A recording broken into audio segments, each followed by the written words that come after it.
እዩ ሪችን እንዳስደፈራት እራሱ ነገራት። ሪችም እንዴት ብትጨክን ነው እንደዚህ ያደረከኝ? እገልሃለሁ፣ ላንተ ሞት ነው የሚገባው እያለች ልትገለው እያለች ነው። አቤልም የማሚቲን ልጅ አግቶ እያሰቃያት ይገኛል። ሰላም ሰላም! ውድ የተከበራችሁና የተወደዳችሁ የሙላት ዩቲዩብ ቻናል ተከታታዮች ሰላማችሁ ባላችሁበት ዓለም ዳርቻ በጥፍ ብዝት ይበልላችሁ እያልኩኝ ቀጣዩን የእርብቃን ድራማ ይዤ ቀርቤያለሁ። እስከ መጨረሻ እንድትከታተሉኝ ስል በአክብሮት ጋበዝኳችሁ። ያለፈው ክፍል ማሚቲ እዩን እንዳገተችው ነበር ያበቃው። እዩም ወደ ቤት መጥቶ የታለ ካርታና ፕላኑን ካልሰጠሽኝ ብሎ ሲላት እኔ አላየውም ብላው ነበረ። ሆኖም እሱ ፈልጎ አግኝቶ ልክ ሲወጣ በመዶሻ ከኋላ በኩል መታው እጆቹን አስረው ነበር ክፍሉ የተጠናቀቀው። ሪችም ማሚቲ በጣም ጎበዝ ነሽ፣ እንዴት አርገሽ ነው እንደዚህ ልታግችው የቻልሽው? እያለች እያበረታታቻት ትገኛለች። ሆኖም እሱም የካርታና ፕላኑን ሊፈልግ እንደመጣና ተደብቋ እንደመታችው ትነግራቸዋለች። ሪችም በጣም ደስ ስላላት በቃ እናሰቃየዋለን፣ እንጫወትበታለን፣ አይኖቹን እንጎልጎል ስትል እርብቃም በፍጹም አይሆንም፣ እሱ መጥፎ ካደረገብን እኛ ደግሞ መጥፎን አድርገን አይደለም መመለስ ያለብን ብላ እምቢ ትላታለች። እሺ እምቢ ካልሽኝ ፀጉሩን እንላጨው ብላ ትላለች። እሱም በፍጹም እንዳታደርጊ ስትላት ማሚቲ እንላጨው ትልና ሳሙና እየቀባችው ልክ ልትላጨው ስትል እዩ ይነቃል። እዩም ከነቃ በኋላ ምን እያረግሽ ነው ብሎ ሲላት እላጨዋለሁ፣ ምን እያረግኩ ይመስልሃል እያለችውም እየተጫወተችበት ማሚቲንም ጨው አምጪልኝም በማለት ጨውም አፍ ውስጥ እየከተተች እየተጫወተችበት ይገኛል። አቤልም ልጅቷን ከወሰዳት በኋላ አሁን ባለሀብት ይመጣል፣ ስለዚህ አሁን ተዘጋጂ ብሎ ይላታል። እሷም በፍጹም እንደዚህ አላረግም፣ አንተ ምን አይነት ነህ ብላ ስትለው እኔ በወንድሜ የተካርኩኝ ነኝ፣ ስለዚህ ብር በማጣቴ ስለሆነ ነገር የደረሰብኝ አሁን እምቢ የሚያስብል ሳይሆን የሞትን የሚያስነሳ ብር ይሰጥሻል፣ ስለዚህ ግዴታ ትሄጃለሽ ብሎ ይላታል። ግደለኝ እንጂ በፍጹም አልሄድም ብላ ትለዋለች። እሱም ስትሄድ እንዴት እንደምትጠጋጋቸው እንዴት እንደምታደርግ ሲያሳያት ትረግጠውና ትጥለዋለች።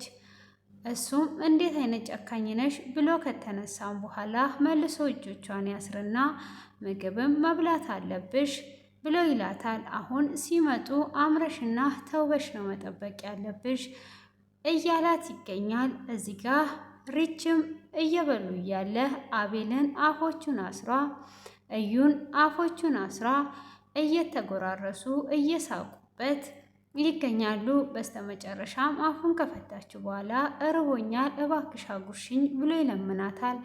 እሷም አፎቹ ላይ እያደረሰች ትጎርስ ነበረ። እጅግ እየተናደደች ይሄ የመጨረሻ ነው ተሳስቼ ነው የጎረስኩት እያለችውም እየደጋገመችበት ነበረ። ሆኖም እሱ እንደዛውም በስተመጨረሻ እርብቃ ትነሳና ታጎርሰዋለች። ታጎርሰውም ትንሽ አጉርሹ እንጂ ለምን ታጎርሸዋለሽ ብላ ትላታለች። ልትደግመውም ስትል እንዳትደግሚው ይበቃዋል ያራሱ ብላ ሪች ትላለች። አይ አንድ ያጣላናል ብዬ ነው ስትላት አጣልታችሁ እንዲቀር አይደል እንዴ የምፈልገው፣ ስለዚህ እንዳታጎርሹ በማለትም ትከለክላታለች። አቤልም እዩም ያችን ጉርሻ እንደጎረሰ እሷም ወደ መቀመጫዋ ትመለሳለች። ወደ መቀመጫዋም እንደተመለሰች ያግለሸልሻትና ወደ ውጭ ትወጣለች። ማሚቲም አንቺ እዩን ጠብቂው እኔ እሷን አያታለሁ ብላ ተከትሏት ትወጣለች። ሪችም በዚህ ሰዓት ትፈራና ብቻዬን ስትላት ምን ትሆኛለሽ? አዎ ምን ይሆናል የትም አይሄድም ሂጂ ትላትና ማሚቲ እርብቃን ተከትላ ስትወጣ ለሪች ያለውን ነገር ይነግራታል። ልቀቂኝ፣ ፊቺኝ አንቺ እያላት እየሰደባትም እያለ ግን ለሴት ልጅ ክብሯ ምን ይመስልሻል ብሎ ይጠይቃታል። ፀጉሯ፣ ቁመናዋ፣ ሁለመናዋ ነው ብላ ስትለው አይደለም ብሎ ይላታል። አንቺ የሴት ክብርሽን መጠበቅ ስላልቻልሽ አንቺ አታውቂውም ብሎ ይላታል።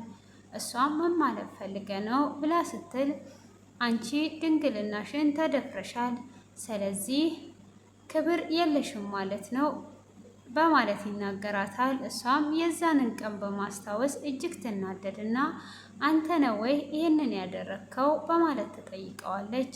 እሱም አዎ እጅግ በሚያሳዝን ሁኔታ እኔ ነኝ እንደዛ ያደረግኩት ብሎ ይላታል። እንዴት ብትጨክን ነው እንደዚህ ያደረግከው ብላ እጅግ እየተናደደች ሄዷ ቢላ አምጥቷ ልትወጋውም ነበረ። ሆኖም አንቺ በመንቀልቀልሽ ነው አንቺ ላይ ያደረግኩት፣ አንድም ቀን እንደዚህ ተመኝቼልሽ አላቅም ነበረ፣ ፊት ልጥ በማለትሽ ይህን አድርጌብሻለሁ በማለትም ይመልስላታል። እሷም ዛሬ እገልሃለሁ ብላ ትለውና ልትወጋውም ስትል ማሚቲና እርብቃ ውጪ ነበሩ። እርብቃም አግለሽልሻት ወደ ውጪ እንደወጣች ማሚቲ ተከትሏት ወጥታ ልጄ ምን ሆነሽ ነው? ተሻለሽ ወይ? ሰሞኑን ምግብ እየተስማማሽ አይደለም? ብቻ እኔ እየጸለይኩና እየተመኘው ያለሁት ሆኖ እንደ ብላ ትለዋለች። ማሚቲም እንደዛ ስትላት አይ ያደርግልኝ እግዚአብሔር ይመስገን ደስ ብሎኛል ብላ ትላታለች። ማሚቲም እንደዛ ካለቻት በኋላ ወደ ውስጥ ይመለሳሉ። ሲመለሱም ሪች እዩ ላይ ቢላውን ተክላ ያያታል። ሪች ምን እያረግሽ ነው? እንደዚህ አይሆንም ብላ ትላታለች። የዛን ቀን ያስደፈረኝ ይኸው እሱ ነው ተናገረኝ ብላ ትላለች። እርብቃም በመናደድ ልትወጋው ስትል አይ እንደዛ ታድርጊ ልጄ ብላ ትከለክላታለች ማሚቲ። እሷም ከከለከለቻት በኋላ በል ወደ ውስጥ ግቡ ብላ ትቆጣቸውና ሪችና እርብቃም ቁጭ ብለው እያወሩ በእኔ ጦስ ነው ይቅርታ እያለቻት እገለዋለሁ ይሄ ሞት ነው የሚገባው ብላ ትላታለች። አይ አንድ ጊዜ ብቻ አቤል ያለበትን ይንገረንና ለፖሊስ አሳልፈን እንሰጠዋለን በማለትም ትላታለች።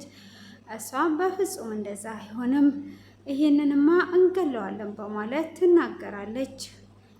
እሷም እንደዛው እያሉ እያወሩ እያለ አግዝሻለሁ፣ ከጎንሽ ነኝ፣ አይዞሽ፣ ጠንካራ ነሽ፣ የዛን ጊዜም አልፈሸዋልና ይሄንንም ታልፊያለሽ፣ አንቺ ጠንካራ ነሽ እያለች እያበረታታቻት ማሚቲንም ካልፈታሽኝ እያላት ይገኛል።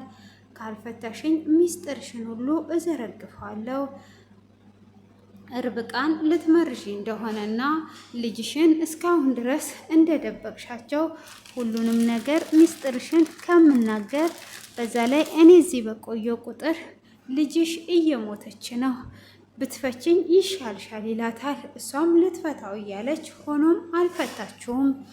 አቤልም እዛ ጋር አግቶ እየጠበቀ ይገኛል። አሁን ባለሀብቶች ይመጣሉ ተዘጋጅ ይላታል። እሷም እሞታለሁኝ እንጂ አንተ የምትለኝን አላደርግም ብትገለኝ እንኳን ብላ ትላለች። እዩም እንግዲህ ማሚቲን በዚህ አይነት ሁኔታ ሲያስፈራራት ማሚቲም ምንም አይነት ብታደርገኝ አልለቅህም አልፈታህም ብላ ትለዋለች።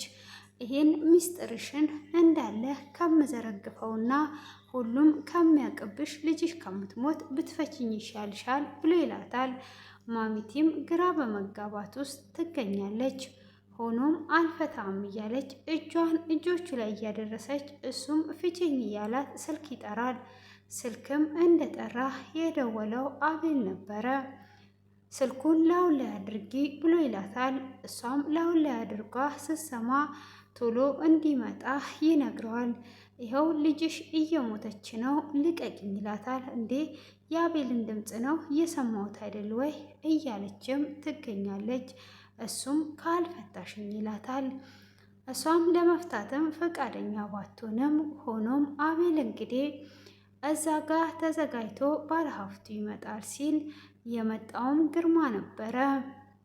አቶ ግርማ የእርብቃ አጎት ልክ እንደገባ ባለሀብቱ እሱ ነው መሰለኝ ወይስ እየፈለገና እየተከተላቸው አግኝቷቸው ይሆን? እንግዲህ ምን እንደሆነ አይን ላይን ተያይተው ለፊት ለፊት ክፍሉ በዚህ ተጠናቋል። ምን ይፈጠር ይሆን? ልጅቷም እሱን ስታይ እጅግ ደንግጧ ነበረ።